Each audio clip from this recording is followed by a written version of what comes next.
बिस्मिल्लाहिर्रहमानिर्रहीम। अस्सलामु अलैकुम। प्यारे दोस्तों, आज हम आपको अल्लाह के प्यारे नबी हज़रत मोहम्मद सल्लल्लाहु ताला अलैहि वसल्लम का बचपन से लेकर जवानी तक का पूरा वाक़या बताने वाले हैं, जिसको सुनकर यकीनन आपका ईमान ताज़ा हो जाएगा। इसलिए आपसे गुजारिश है कि आप इस वीडियो को आखिर तक ज़रूर देखें। प्यारे दोस्तों, पहले अरब के कबीलों का जाहिलाना रिवाज था। हर कबीले का अपना अलग अलग मजहब था और उन सब के देवी और देवता भी अलग अलग थे। कोई मूर्ति की पूजा करता था तो कोई आग की, और यहूदियों और ईसाइयों के भी कबीले थे और वो भी मजहब के बिगाड़ के शिकार थे। उस वक्त लोग अल्लाह तबारक व तआला को छोड़कर इंसानों और पेड़ पहाड़ों की पूजा करते थे, उनकी इबादत में लगे रहते थे। पूरे अरब में दंगा फसाद आम था। औरतें और बच्चे महफूज नहीं थे। लोगों की जान और माल की हिफाजत की कोई गारंटी नहीं थी। इस अंधेरे दौर से दुनिया को बाहर निकालने के लिए अल्लाह तबारक व तआला ने हज़रत मोहम्मद सल्लल्लाहु ताला अलैहि वसल्लम को अपना पैगंबर, अपना नबी बनाकर इस दुनिया में भेजा। दोस्तों, हुजूर सल्लल्लाहु ताला अलैहि वसल्लम 12 रबीउल अव्वल सन 571 ईस्वी में पीर के दिन और सुबह शादी के वक्त यानी फजर के वक्त मक्का में पैदा हुए, और आपके पैदा होते ही आपके दादा हज़रत अब्दुल मुत्तलिब ने आपको गोद में उठाकर काबा शरीफ में ले गए और आपके लिए खैर व बरकत की दुआ की और आपका नाम मोहम्मद रखा सल्लल्लाहु ताला अलैहि वसल्लम। प्यारे दोस्तों, सबसे पहले हुजूर सल्लल्लाहु ताला अलैहि वसल्लम ने अबू लहब की लोंडी हज़रत सुवैबा का दूध नोश फरमाया। फिर अपनी वालिदा माजिदा हज़रत आमिना रदियल्लाहु ताला अन्हो के दूध से सैराब हुए, और फिर हज़रत हलीमा सादिया आपको अपने साथ ले गई और अपने कबीले में रहकर आपको दूध पिलाती रही, और उन्हीं के पास आपके दूध का ज़माना गुजरा।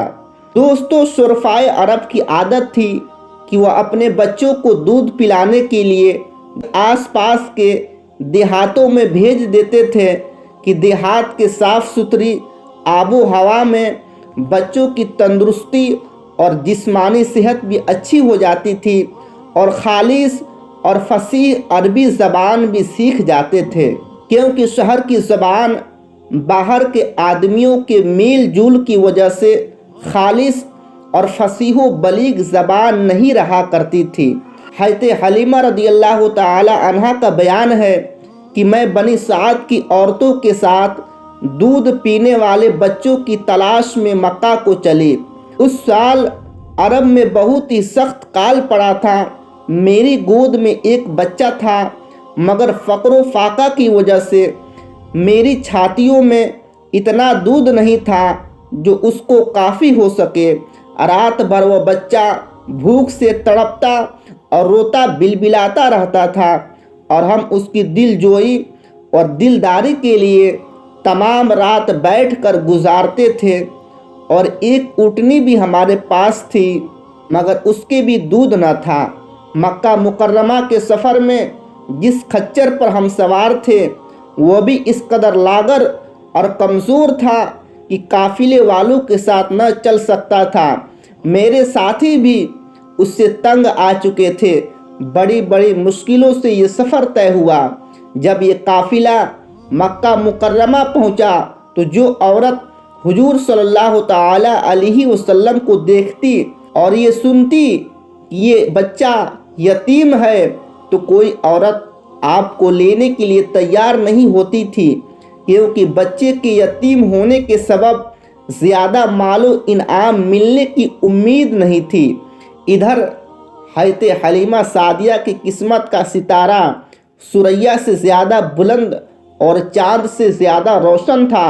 उनके दूध की कमी उनके लिए रहमत की ज़्यादती का बाअस बन गई, क्योंकि दूध कम देखकर किसी ने उनको अपना बच्चा देना गवारा न किया, और हज़रत हलीमा सादिया ने अपने शौहर हारिस बिन अब्दुल उज़्ज़ा से कहा कि ये तो अच्छा नहीं मालूम होता कि मैं खाली हाथ चलूँ, इससे बेहतर तो यही है कि मैं उस यतीम ही को ले लूँ। शौहर ने उसको मंजूर कर लिया और हज़रत हलीमा उस दुर्रे यतीम को लेकर आई, जिससे सिर्फ हज़रत हलीमा और हज़रत आमिना ही के घर में नहीं बल्कि कायनात आलम के मशरिको मगरिब में उजाला होने वाला था। ये खुदावंदे कुद्दूस का फजल अजीम ही था कि हज़रत हलीमा की सोई हुई किस्मत बेदार हो गई और सरवरे कायनात उनकी आगोश में आ गए। अपने खेमे में लाकर जब दूध पिलाने बैठी तो बारान रहमत की तरह बरक़ात नबूवत का ज़ुहूर शुरू हो गया। खुदा की शान तो देखिए कि हज़रत हलीमा की मुबारक पिस्तान में इस कदर दूध उतरा कि रहमत आलम भी और उनके रज़ाई भाई भी खूब शिकम शेर होकर दूध पिया और दोनों आराम से सो गए। इधर ऊँटनी को देखा तो उसके थन दूध से भर गए थे। हज़रत हलीमा के शौहर ने उसका दूध दूहा और मियाँ बीवी ने दोनों ने खूब सैर होकर दूध पिया और दोनों शिकम शेर होकर रात भर सुख और चैन की नींद सोए। हज़रत हलीमा का शौहर हुजूर सल्लल्लाहु तआला अलैहि वसल्लम की ये बरकतें देखकर हैरान रह गए और कहने लगे कि हलीमा, तुम बड़ा ही मुबारक बच्चा लाई हो। हज़रत हलीमा ने कहा, वाकई मुझे भी यही उम्मीद है कि ये नहायत ही बाबरकत बच्चा है और खुदा की रहमत बनकर हमको मिला है और मुझे यही तवक्को है कि अब हमारा घर खैर बरकत से भर जाएगा। हज़रत हलीमा फरमाती है कि उसके बाद हम रहमत आलम को अपनी गोद में लेकर मक्का मुकर्रमा से अपने गांव की तरफ रवाना हुए तो मेरा वही खच्चर अब इस कदर तेज चलने लगा कि किसी की सवारी उसके आगे को नहीं पहुंचती।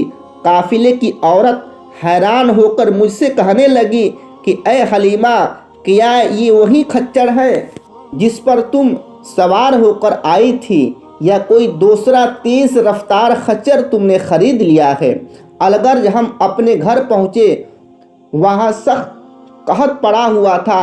तमाम जानवरों के थन में दूध खुश्क हो गए थे, लेकिन मेरे घर में कदम रखते ही मेरी बकरियों के थन दूध से भर गए। अब रोज़ाना मेरी बकरियां जब चरागाह से घर वापस आती तो उनके थन दूध से भरे हुए होते थे। हालांकि पूरी बस्ती में और किसी को अपने जानवर का एक कतरा दूध नहीं मिलता था।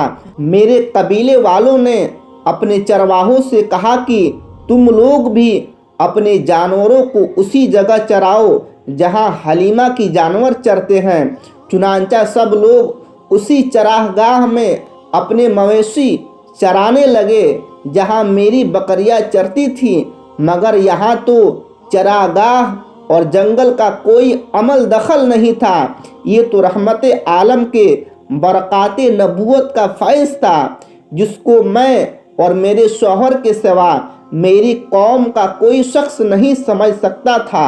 अलगर्ज इसी तरह हर दम हर कदम पर हम बराबर आपकी बरकतों का मुशाहिदा करते रहे, यहाँ तक कि 2 साल पूरे हो गए और मैंने आपका दूध छुड़ा दिया। आपकी तंदुरुस्ती और नशोनुमान का हाल ये था कि दूसरों बच्चों से इतना अच्छा था कि 2 साल में आप खूब अच्छे बड़े मालूम होने लगे। अब हम दस्तूर के मुताबिक रहमत आलम को उनकी वालिदा के पास लाए और उन्होंने हस्बे तौफीक हमको इनामो कराम से नवाजा। हज़रत हलीमा फरमाती है कि गो कायदा के मुताबिक अब हम रहमत आलम को अपने पास रखने का कोई हक नहीं था, मगर आपकी बरक़ात नबूवत की वजह से एक लम्हा के लिए भी हम आपको आपकी जुदाई गवारा नहीं थी। अजीब इत्तेफाक की उस साल मक्का मुअज़्ज़मा में वबाई बीमारी फैली हुई थी। चुनांचा हमने उस वबाई बीमारी का बहाना करके हज़रत बीबी आमिना को रज़ामंद कर लिया और फिर हम रहमत आलम को वापस अपने घर लाए और फिर हमारा मकान रहमतों और बरकतों का कान बन गया और आप हमारे पास निहायत खुश होकर रहने लगे। और आप सल्लल्लाहु ताला अलैहि वसल्लम घर से बाहर निकलते और दूसरे लड़कों को खेलते हुए देखते, मगर खुद हमेशा हर किस्म के खेल कूद से दूर रहते। एक रोज़ मुझसे कहने लगे कि अम्मी जान, मेरे भाई और मेरी बहन दिन भर नज़र नहीं आते, ये लोग सुबह को उठकर रोज़ाना कहाँ चले जाते हैं? मैंने कहा, ये लोग बकरियां चराने के लिए जाते हैं। ये सुनकर आपने फरमाया कि अम्मी जान, आप मुझे भी मेरे भाई बहनों के साथ भेजा कीजिए। चुनांचा आपके असरार से मजबूर होकर आपको हज़रत हलीमा ने अपने बच्चों के साथ चरागाह जाने की इजाज़त दे दी और आप रोज़ाना जहाँ हज़रत हलीमा की बकरियां चरती थी तशरीफ़ ले जाते और बकरियां चरागाहों में ले जाकर उनकी देखभाल करना जो तमाम अंबिया और रसूलों की सुन्नत है, आपने अपने अमल से बचपन ही में अपनी एक खसलत नबूवत का इजहार फरमा दिया। एक दिन आप चरागाह में थे कि एकदम हज़रत हलीमा की एक फर्जंद ने दौड़ते और कांपते हुए अपने घर आए और अपनी माँ हज़रत बीबी हलीमा से कहा कि अम्मा जान, बड़ा गज़ब हो गया। मुहम्मद सल्लल्लाहु ताला अलैहि वसल्लम को 3 आदमियों ने जो बहुत ही सफ़ेद लिबास पहने हुए थे चिट लेताकर उनका शिकम फाड़ डाला और मैं उसी हाल में उनको छोड़कर भागा हुआ आया हूँ। ये सुनकर हज़रत हलीमा और उनके शौहर दोनों बदहवास होकर घबराए हुए दौड़कर जंगल में पहुँचे तो ये देखा कि आप बैठे हुए थे, मगर खौफो हरास से चेहरा जर्द यानी पीला और उदास है। हज़रत हलीमा ने इंतहाई मुशफ़िक़ाना लहज़े में प्यार से पूछा कि बेटा क्या बात है? तो आपने फरमाया कि अम्मी, 3 आदमी जिनके कपड़े बहुत ही सफ़ेद और साफ सुथरे थे मेरे पास आए और मुझको चिट लिटाकर मेरा सीना चाक करके उसमें से कुछ निकाल कर बाहर फेंक दिया और फिर कोई चीज़ मेरी शिकम में डालकर सी दिया, लेकिन मुझे ज़रा बराबर भी कोई तकलीफ़ नहीं हुई। ये वाक़या सुनकर हज़रत हलीमा और उनके शौहर दोनों बेहद घबराए और शौहर ने कहा कि हलीमा, मुझे डर है कि उनके ऊपर शायद कुछ आसिब का असर है, लिहाजा बहुत जल्द तुम इनको इनके घर वालों के पास छोड़ आओ। उसके बाद हज़रत हलीमा आपको लेकर मक्का मुकर्रमा आई, क्योंकि उन्हें उस वाक़या से ये खौफ पैदा हो गया कि शायद अब हमको कमा हक्का उनकी हिफाजत न कर सकेंगे। तो हज़रत हलीमा ने जब मक्का मुअज़्ज़मा पहुंचकर आपको आपकी वालिदा माजिदा के सुपुर्द किया तो उन्होंने दरियाफ्त किया कि हलीमा, तुम तो बड़ी ख्वाहिश और चाह के साथ मेरे बच्चे को अपने घर ले गई थी, फिर इस कदर जल्द वापस आने की वजह क्या है? तो हज़रत हलीमा ने शिकमे चाक करने का वाक़या बयान किया और आप आसेब का शुबहा ज़ाहिर किया। तो हज़रत बीबी आमिना ने फरमाया कि हरगिज़ नहीं, खुदा की कसम, मेरे नूरे नज़र पर हरगिज़ कभी भी किसी जिन या शैतान का अमल दखल नहीं हो सकता। मेरे बेटे की बड़ी शान है। फिर अय्याम हमल और वक्त विलादत के हैरत अंगेज़ वाक़या सुनाकर हज़रत हलीमा को मुतमईन कर दिया और हज़रत हलीमा आपको आपकी वालिदा माजिदा के सुपुर्द करके अपने गांव में वापस चली आई और आप अपनी वालिदा माजिदा के आगोश में तरबियत पाने लगे। जब हुजूर अक़दस सल्लल्लाहु ताला अलैहि वसल्लम हज़रत हलीमा के घर से मक्का मुकर्रमा पहुंच गए, اور اپنی والدہ محترمہ کے پاس رہنے لگے۔ ام یمن جو آپ کے والدہ ماجدہ کی بادی تھی، آپ کی خاطرداری اور خدمت گزاری میں دن رات جی جان سے مصروف رہنے لگی۔ یہیں آپ کو کھانا کھلاتی تھی، کپڑے پہناتی تھی اور آپ کے کپڑے دھویا کرتی تھی۔ حضرت حلیمہ کا بیان ہے کہ آپ کا گہوارہ یعنی جھولا فرشتوں کے ہلانے سے ہلتا تھا، اور آپ بچپن میں چاند کی طرف انگلی اٹھا کر اشارہ فرماتے تھے تو چاند آپ کی انگلی کے اشاروں پر حرکت کرتا تھا، اور جب آپ کی زبان کھلی تو سب سے پہلے جو کلام آپ کی زبان مبارک سے نکلا وہ یہ تھا کہ اللہ اکبر، اللہ اکبر، الحمدللہ رب العالمین وسبحان اللہ بکرۃ و اصیلا۔ بچوں کی عادت کے مطابق کبھی بھی آپ نے کپڑوں میں بول براز یعنی پخانہ اور پیشاب نہیں فرمایا، بلکہ ہمیشہ آپ ایک معین وقت پر رفع حاجت فرماتے تھے۔ اگر کبھی آپ کی شرمگاہ کھل جاتی تھی تو آپ رو رو کر فریاد کرتے، اور جب تک شرمگاہ نہ چھپ جاتی آپ کو چین اور قرار نہیں آتا تھا، اور اگر شرمگاہ چھپانے میں مجھ سے کچھ تاخیر ہو جاتی تو غیب سے کوئی آپ کی شرمگاہ چھپا دیتا۔ جب آپ اپنے پاؤں پر چلنے کے قابل ہوئے تو باہر نکل کر بچوں کو کھیلتے ہوئے دیکھتے، مگر خود کھیل کود میں شریک نہیں ہوتے تھے۔ لڑکے آپ کو کھیلنے کے لیے بلاتے تو آپ فرماتے تھے کہ میں کھیلنے کے لیے نہیں پیدا کیا گیا ہوں۔ حضور اقدس صلی اللہ تعالی علیہ وسلم کی عمر شریف جب 6 برس کی ہو گئی تو آپ کی والدہ ماجدہ آپ کو ساتھ لے کر مدینہ منورہ آپ کے دادا کے نانیحال عدو بن نجار میں رشتہ داروں کی ملاقات یا اپنے شوہر کی قبر کی زیارت کے لیے تشریف لے گئی۔ حضور صلی اللہ تعالی علیہ وسلم کے والد ماجد کی بادی ام یمن بھی اس سفر میں آپ کے ساتھ تھی۔ وہاں سے واپسی پر ابوا نامی گاؤں میں حضرت بی بی آمینہ کی وفات ہو گئی اور وہیں مدفون ہوئی۔ والد ماجد کا سایہ تو ولادت سے پہلے ہی اٹھ چکا تھا، اب والدہ ماجدہ کی آغوش شفقت کا خاتمہ بھی ہو گیا، لیکن حضرت بی بی آمینہ کا یہ در یتیم جس آغوش رحمت میں پرورش پا کر پروان چڑھنے والا ہے اور ان سب ظاہری اسباب تربیت سے بے نیاز ہے۔ حضرت بی بی آمینہ کے وفات کے بعد حضرت ام یمن آپ کو مکہ مکرمہ لائی اور آپ کے دادا عبد المطلب کے سپرد کیا، اور دادا نے آپ کو اپنی آغوش تربیت میں انتہائی شفقت و محبت کے ساتھ پرورش کیا، اور حضرت ام یمن آپ کی خدمت کرتی رہی۔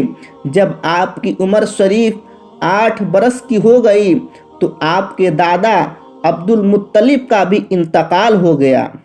عبد المطلب کی وفات کے بعد آپ کے چچا ابو طالب نے آپ کو اپنی آغوش تربیت میں لیا، اور حضور صلی اللہ تعالی علیہ وسلم کی نیک خصلتوں اور دل لبھا دینے والی بچپن کی پیاری پیاری اداؤں نے ابو طالب کو آپ کا ایسا گروید بنا دیا کہ مکان کے اندر اور مکان کے باہر ہر وقت آپ کو اپنے ساتھ ہی رکھتے، اپنے ساتھ کھلاتے تھے، اپنے ساتھ پلاتے تھے، آپ کا بستر بچھاتے تھے، اپنے پاس ہی آپ کا بستر بچھاتے تھے، اور ایک لمحہ کے لیے بھی کبھی اپنی نظروں سے اوجھل نہیں ہونے دیتے۔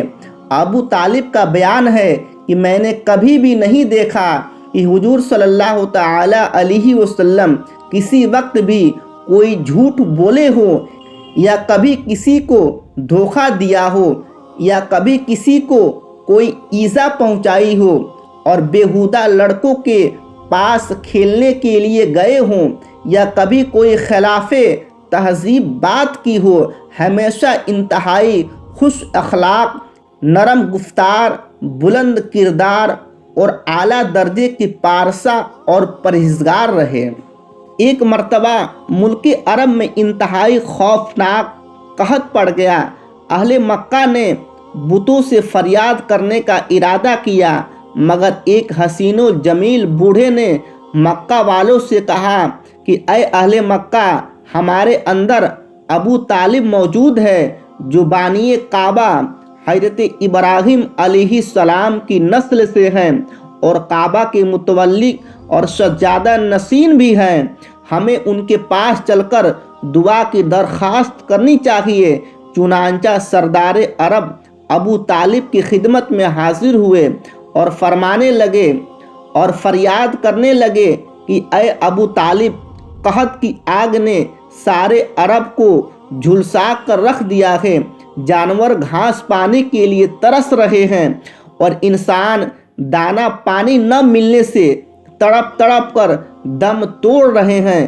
قافلوں کی آمد و رفت بند ہو چکی ہے اور ہر طرف بربادی اور ویرانی کا دور دورہ ہے۔ آپ بارش کے لیے دعا کیجیے۔ اہل عرب کی فریاد سن کر ابو طالب کا دل بھر آیا اور حضور صلی اللہ تعالی علیہ وسلم کو اپنے ساتھ لے کر حرم کعبہ میں گئے اور حضور صلی اللہ تعالی علیہ وسلم کو دیوار کعبہ سے ٹیک لگا کر بٹھا دیا اور دعا مانگنے میں مصروف ہو گئے۔ درمیان دعا میں حضور صلی اللہ تعالی علیہ وسلم نے اپنی انگشت مبارک کو آسمان کی طرف اٹھا دیا۔ ایک دم چاروں طرف سے بدلیاں نمودار ہوئی اور فوراً ہی اس زور کا باران رحمت برسا کہ عرب کی زمین سیراب ہو گئی۔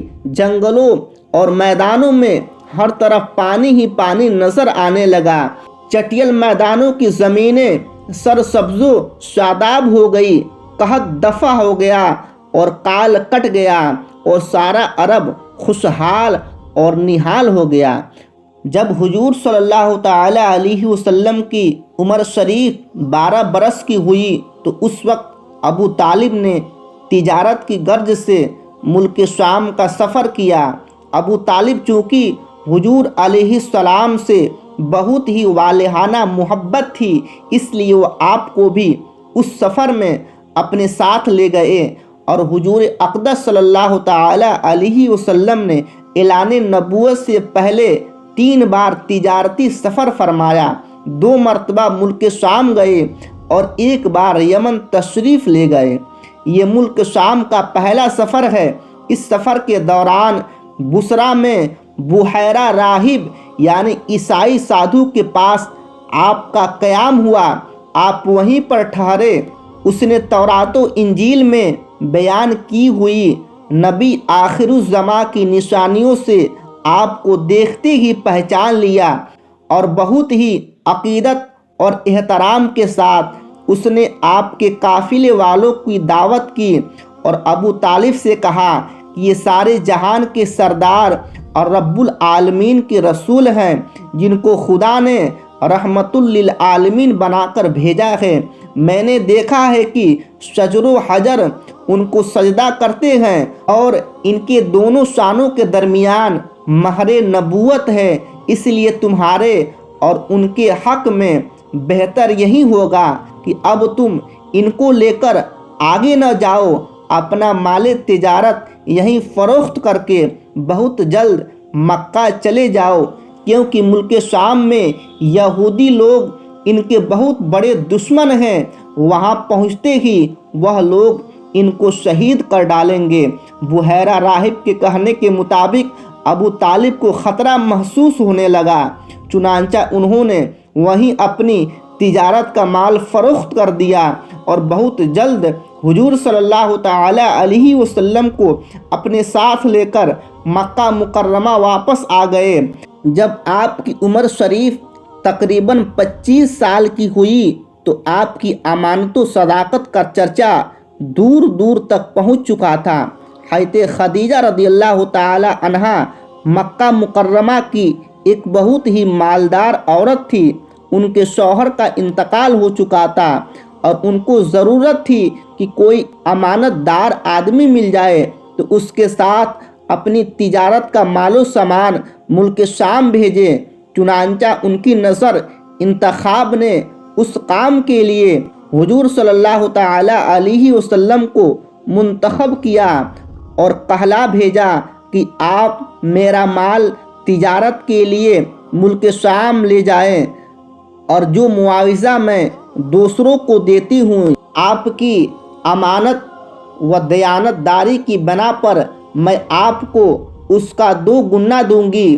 حضور صلی اللہ تعالی علیہ وسلم نے ان کی درخواست منظور فرما لی اور تجارت کا مال و سامان لے کر ملک شام کو روانہ ہو گئے۔ اس سفر میں حضرت خدیجہ رضی اللہ تعالی عنہا نے اپنے ایک معتمد غلام مسیرہ کو بھی آپ کے ساتھ روانہ کر دیا تاکہ وہ آپ کی خدمت کرتا رہے۔ جب آپ ملک شام کے مشہور شہر بصرہ کے بازار میں پہنچے تو وہاں نستورہ راہب کی خانقاہ کے قریب میں ٹھہرے۔ نستورہ مسیرہ کو بہت پہلے ہی سے جانتا تھا اور پہچانتا تھا۔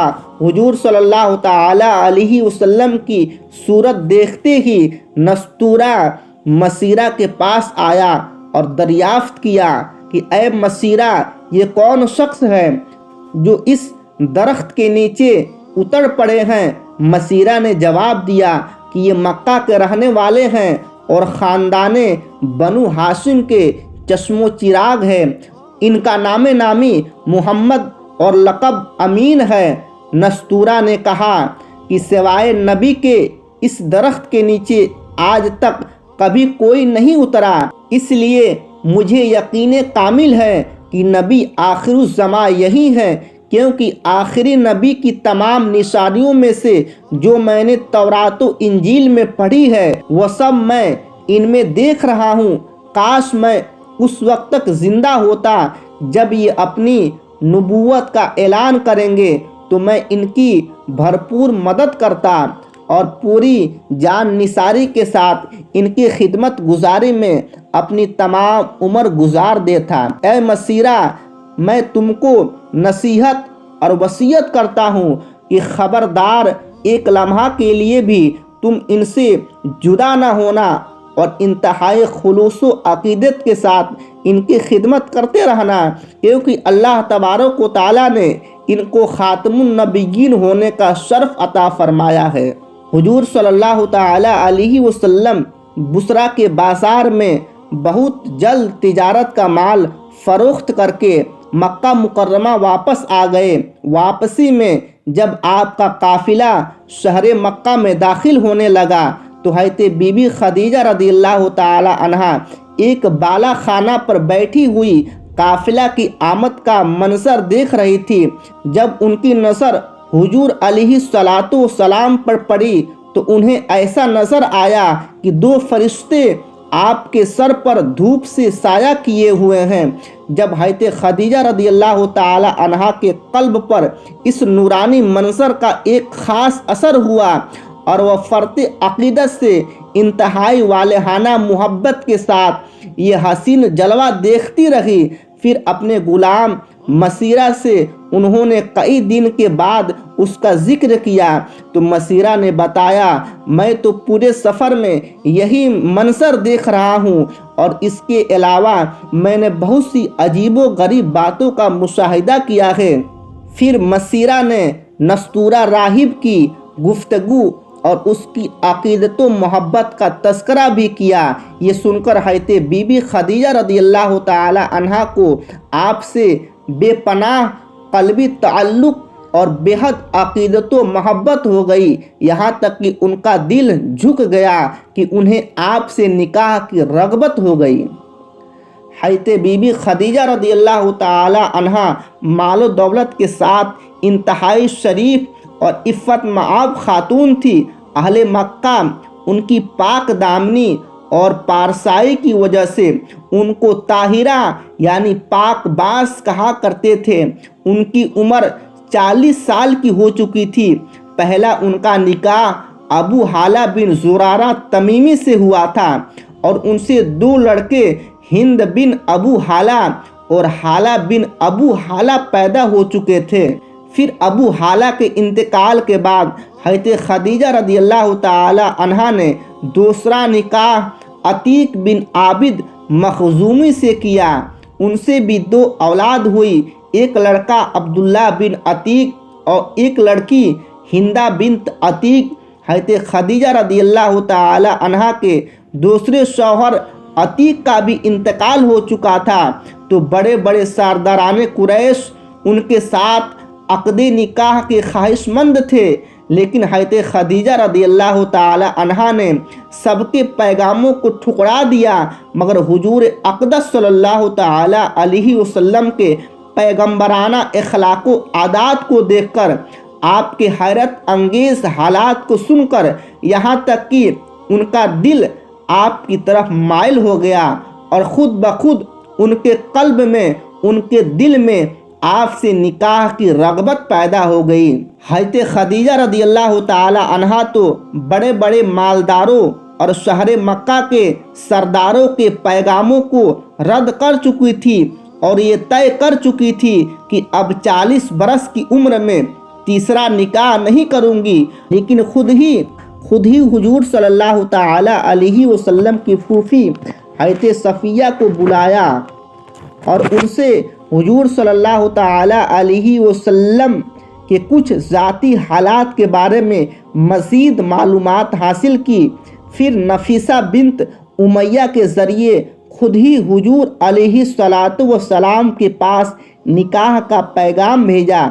मशहूर इमाम सीरत मुहम्मद बिन इसहाक ने लिखा है कि इस रिश्ता को पसंद करने की वजह जो थी वह हज़रत खदीजा रदी अल्लाह ताला अन्हा ने खुद हुजूर सल्लल्लाहु ताला अलैहि वसल्लम से बयान की।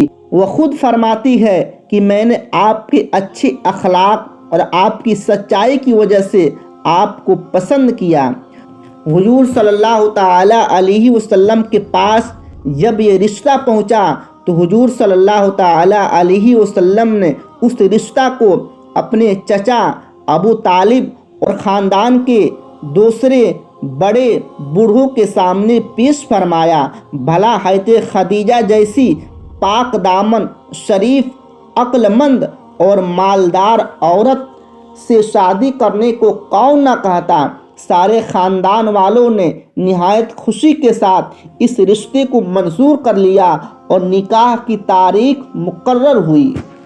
हुजूर सल्लल्लाहु ताला अलैहि वसल्लम और हज़रत हमज़ा रदी अल्लाह ताला अन्हु और अबू तालिब वगैरह अपने चचाओं और अपने ख़ानदान के दूसरे अफराद और शुरफाए बने हासिम को अपनी बारात में लेकर हज़रत बीबी खदीजा रदी अल्लाह ताला अन्हा के मकान पर तशरीफ़ ले गए और वहीं पर उनका निकाह हुआ। तो दोस्तों आज इतना ही, मिलते हैं अगले वीडियो में। अगर आपको ये वीडियो पसंद आए तो वीडियो को लाइक और अपने तमाम दोस्तों में शेयर ज़रूर कर दें और आने वाले ऐसी वीडियो के लिए हमारे चैनल को सब्सक्राइब कर लें और साथ ही में घंटी के बटन को दबाना ना भूलें। अल्लाह हाफिज़।